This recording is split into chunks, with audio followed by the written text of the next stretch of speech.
नमस्कार दोस्तों, मैं धर्मेंद्र आईएफटी कैड अकादमी का संचालक। और आज हम लोग एक वीक के लॉकडाउन में हैं। हमारा संस्था जो है वो ऑटोकैड, मैक्स, रेविट, कैटिया और ये जितने भी इंजीनियरिंग के टूल्स हैं उसके ट्रेनिंग के लिए जाना जाता है। अब पिछले एक साल से लॉकडाउन की वजह से संस्थाएं सारी अस्त व्यस्त हैं। फिर भी हमने ऑनलाइन और कुछ डिजिटल मेथड से बच्चों को सहूलियत देने की कोशिश की है। आज फिर से इस महीने में एक वीक के लिए बिहार में गोपालगंज में संस्थाओं को बंद किया गया है कोरोना के वजह से। पर शायद एक वीक बाद 11-12 तारीख को फिर संस्थाएं खुलें तो बच्चे फिर से अपने नियमित समय से आने लगें। और ऑफ़लाइन ऑनलाइन ये चर्चाएं होती रहती है। मेरा खुद का अपना अनुभव है कि एक ख़ास तरह का वर्क है, खासकर रूरल एरिया में, जिन्हें नर्चर करने की ज़रूरत पड़ती है। ऑनलाइन का मतलब होता है बहुत सारी टेक्निकल सहूलियतें, बहुत तरह के डिवाइसेस जिनकी ज़रूरत पड़ती है ऑनलाइन में, प्रॉपर इंटरनेट कनेक्शन। तो हम जहाँ पे बैठे हैं वहाँ पे समस्या ये होती है कि अब प्रॉपर अगर कनेक्टिविटी नहीं है, प्रॉपर फ्रीक्वेंसी नहीं है, स्पीड नहीं है इंटरनेट का, तो हम अपनी बातों को या जो पर्पस है उसको हम लोग सोल्व नहीं कर पाएंगे, यानी बच्चों तक अपनी बात नहीं पहुंचा पाते। सच्चाई यही है। तो कहीं ना कहीं ये व्यवस्था ग्रामीण क्षेत्र के लिए तो बहुत ज़्यादा सही नहीं दिख रही है। हाँ, जहाँ पे इंटरनेट कनेक्शन है, यहाँ पे जहाँ पे टेक्निकल नो हाउ वाले लोग हैं और जो बच्चों को मदद करते हैं, मैं ऑनलाइन आ सकता हूँ, मैं बहुत सी चीज़ों को मैनेज कर सकता हूँ, लेकिन मुझसे कनेक्ट करने के लिए, रिलेट करने के लिए क्या सुविधाएं बच्चों के पास हैं, क्या उनको लोग बताने वाले उनके आसपास हैं? समस्या यही आती है। अब रह गया कि कुछ कंटेंट हैं डिज़ाइनिंग के, जिसमें हम लोग वन टू वन बच्चे से रिलेट करते हैं, काम को करके दिखाया जाता है, उनको प्रॉपर हेल्प किया जाता है। समझिए एक तरह से हाथ पकड़ के सिखाना किसी चीज़ को, जैसे बच्चे को सिखाते हैं। तो ऐसी स्थिति में जो बच्चा रोज़, कहने के लिए कहा जाता है कि 1 आवर डेली है या 1 आवर वीकली 3 डेज़ की क्लासेस हैं, लेकिन हम तो देखते हैं कि रूरल एरियाज़ में हमने बच्चों के पीछे 2-2 घंटे समय दिया गया है। उनको वीक में 3 डेज़ के बजाय 6 डेज़ बुलाना होता है, तब जाके कुछ रिज़ल्ट आता है। तो केवल खाना पूर्ति के लिए अगर कुछ कराया जा रहा है तो बात अलग है, लेकिन कहीं न कहीं किसी से रिज़ल्ट लाना है। प्रोफेशनलिज़्म ठीक है, अलग चीज़ है, उसमें पैसे कमाने के लिए लोग ऐसा करते हैं। लेकिन बच्चों से भी अगर आप प्रॉपर रिज़ल्ट चाहते हैं तो आपको समय तो देना पड़ता है, ख़ासकर आप कोई टेक्निकल स्किल उन्हें दे रहे हैं, ठीक है। बहुत सारे प्रोजेक्ट आए प्रधानमंत्री द्वारा, ये पीएमवाई के वगैरह कौशल विकास आए। इनके फेलियर का रीज़न क्या है?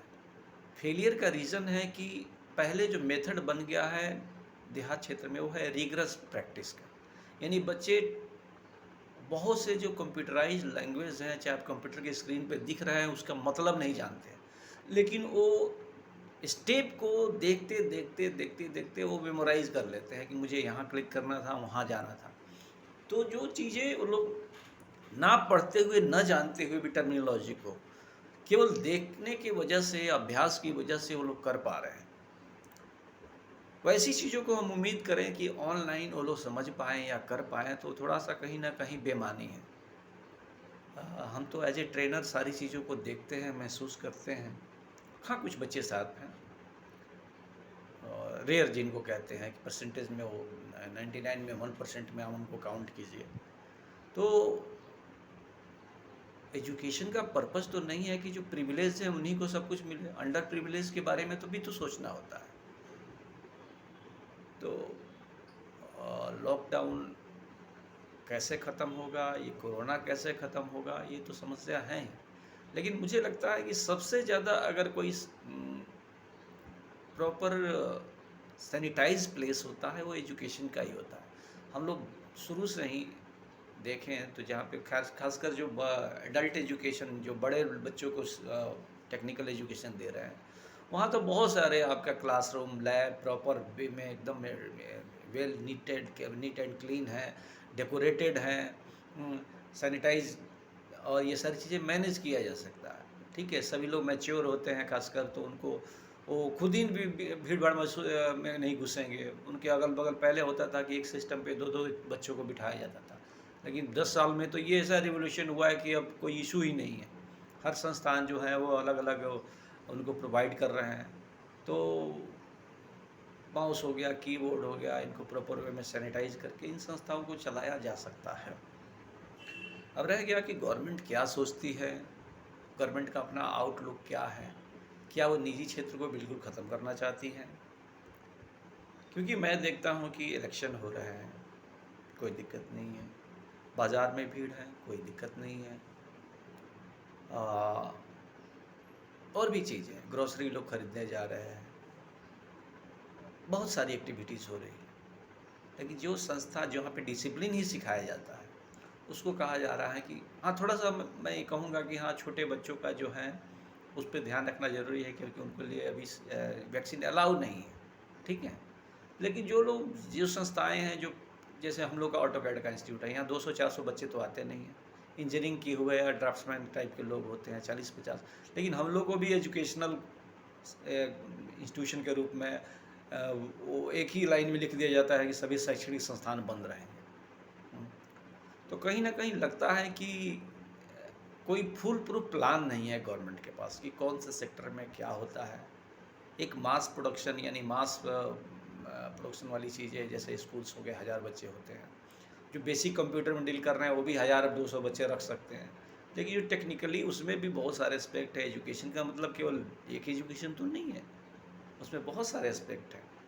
तो या तो उसमें जो प्लान में बैठे हुए हैं, जो जो भी लोग बैठे हुए हैं, जो ये लॉ एंड ऑर्डर, ये चीज़ें जो बनाते हैं, जो कानून बनाते हैं, नियम बनाते हैं, या तो उनको इन चीज़ों की अवेयरनेस नहीं है, जानकारी नहीं है, या इन चीज़ों के बारे में वो जानना नहीं चाहते हैं। ये समस्याएं तो आएंगी। आज कोरोना है, कल को दूसरी चीज़ें होगी, तीसरी चीज़ें होगी। तो गवर्नमेंट को ये समझना चाहिए कि हर सेक्टर अलग अलग होता है, हर सेक्टर के हिसाब से कुछ ना कुछ वो डिसाइड करके रखें। तो एजुकेशनल इंस्टीट्यूशन का मतलब उनके नज़र में सब एक तरह का हो गया, चाहे वो 10 बच्चों को पढ़ा रहा हो, चाहे 10,000 बच्चों को पढ़ा रहा हो। तो समस्याएं तो ये आ ही रही है, और हम किसी को चैलेंज नहीं कर सकते। जो खासकर विधि विधान के निर्माता हैं, उनको आप और हम कौन होते हैं चैलेंज करने वाले। लेकिन कहीं ना कहीं ये विचार करने वाली चीज़ें हैं। वही बड़े बच्चे मार्केट में जा रहे हैं, एबव 26-25, सारे काम कर रहे हैं मार्केट में घूम कर, कोई दिक्कत नहीं है। वही संस्था में आने वाले हैं जो टेक्निकल एजुकेशन में आने हैं, जिनको कैरियर बनाना है। वो केवल 9वीं 10वीं या इंटरमीडिएट की पढ़ाई नहीं कर रहे हैं। ठीक है, इसे कोई 2 वीक्स 3 वीक्स के प्रोग्राम में आ रहा है, कोई 6 मंथ के प्रोग्राम में आ रहा है, कोई 3 मंथ के प्रोग्राम में आ रहा है, जिसके बाद उसको जॉब करना है। तो ऐसे लोगों को, ऐसे स्टूडेंट्स को आप इन सब चीज़ों से महरूम कीजिए बिल्कुल, कि उनको समय पे उनका कोर्स पूरा ना हो, जो उनकी प्लानिंग है वो अधूरी रह जाए, तो बात कुछ समझ में नहीं आती है। बाकी ये मेरे अपने विचार हैं, और जो भी बैठे हुए हैं, गवर्नमेंट में बैठे हुए लोग हैं, वो क्या सोचते हैं, कि उनका अपना आउटलुक है। विचार करने योग्य चीज़ें हैं। बच्चों से आग्रह है कि वो